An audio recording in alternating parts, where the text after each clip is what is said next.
Efa resaka fampianarana izay isika dia fanaovatsy ny mpiara-miasa no tanterahana Tetsatsavola teo amin'ny ministeran'ny tontolo iainana sy ny ala an-daniny ary ny ministeran'ny fanabeazam-pirenena ankilany. Ny mahakasika indrindra ny fikajianan'ny tontolo iainana amin'ny alalan'ny fambolekazo no isan'ny anton'izany fanaovatsy ny mpiara-miasa izany. Anana ny anjara toerana eo amin'ny fikajianan'ny tontolo iainana manomboka izao mpianatra malagasy amin'ny alalan'ny fiara-miasa vaovao izay marihana tamin'ny fanaovatsy ny mpiara-miasa teo amin'ny ministeran'ny tontolo iainana sy ny ala an-daniny ary ministeran'ny fanabeazam-pirenena ankilany teny Tsavola.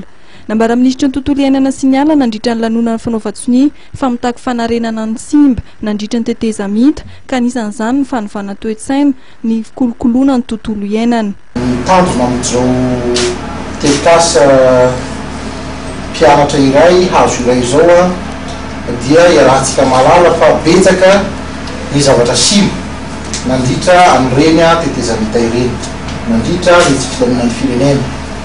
Simba atao anatin'izany ny ala, simba atao anatin'izany ny toe-tsaina sy ny kolotsaina malagasy izay ny fanandrify indrindra tamin'ny fananana ny arena zavaboary teto amintsika.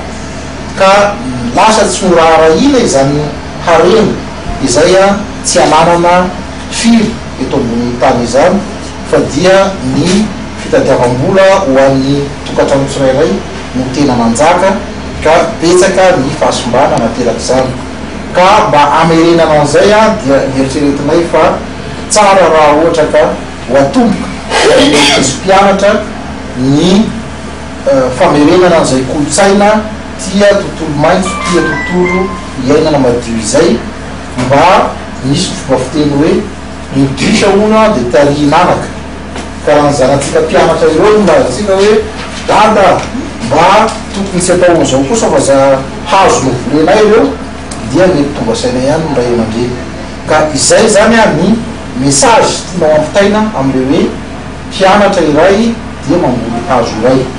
Tanjona kosa hoe Andriamatoa Paul Rabary ministry ny fanabeazam-pirenena fampandraisana anjaran'ny ankizy malagasy amin'ny fambolekazo indrindra ho an'ny mpianatra miisa enina tapitrisa eto Madagasikara. Mikasika an'ity reboisement ity zany dia ho sahala amin'ny programme rehetra ny ministeran'ny fanabeazam-pirenena dia ataontsika tanjona mihitsy ilay izy ny ministeran'ny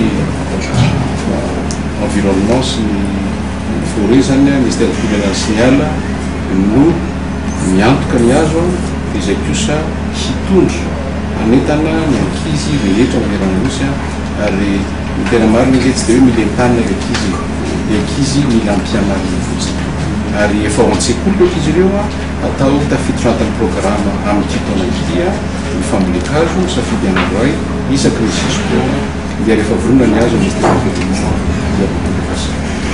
momba ny fikajianan'ny tontolo iainana izay ihany dia natao androany maraina ihany koa ny fanaovatsy ny fiara-miasa eo amin'ny ministeran'ny tontolo iainana sy ny conservation internationale momba ny famarotana ny carbone ao zamena kely eny.